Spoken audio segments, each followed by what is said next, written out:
এই গাছ দেখে তো অনেকেই ধারণা করতে পারতেছেন যে গাছটার নাম কি। আসলে এই গাছটার সাথে আমরা কম বেশি সবাই পরিচিত। ছোটবেলায় এই গাছটাকে আমরা অন্য নামে ডাকতাম। তখন সবাই বলতো এটার নাম নাকি টাইম ফুল। টাইম ফুল অর্থাৎ এটা একটা নির্দিষ্ট টাইমে ফুটে ফুলগুলো। সেজন্য এটাকে আমরা টাইম ফুল নাম দিয়েছিলাম। তো সবাই বলতো যে হ্যাঁ এটার নাম টাইম ফুল, টাইম ফুল। তো আবার কেউ ১২টার ফুল বলতো।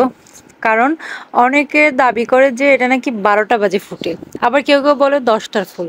এটা নাকি ১০টা বাজেও ফুটে। তো ঠিক কয়টা বাজে ফুটে সেটা তো জানি না, বা ওইভাবে গবেষণা করেও দেখার সুযোগ হয় নাই, জানি না।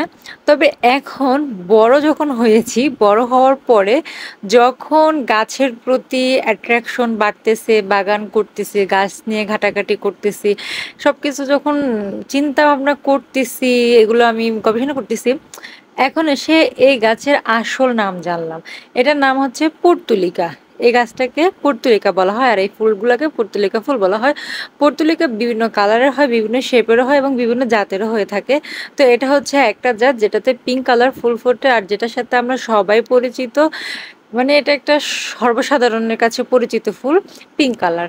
আর বাকি কালারগুলো অনেকে চিনে না, কম কম চিনে, খুব কম চিনে আরকি। তো এই যে পর্তুলিকা এত ছোট একটা ফুল, এত সহজলভ্য, ঢাল কেটে ছোট, ছোট টুকরো করে লাগাই দিলে হয়ে যাচ্ছে। কিন্তু এত সস্তা, এত হাতের নাগালের মধ্যে হওয়ার পরেও এই ফুলের ডিমান্ড কিন্তু কমে নাই। এখনো বেশিরভাগ মানুষের ছাদের বাগানে, বাড়ির উঠানে, আঙ্গিনায় যেখানে সেখানে দেখবেন যে এই পর্তুলিকা গাছ হয়ে আছে।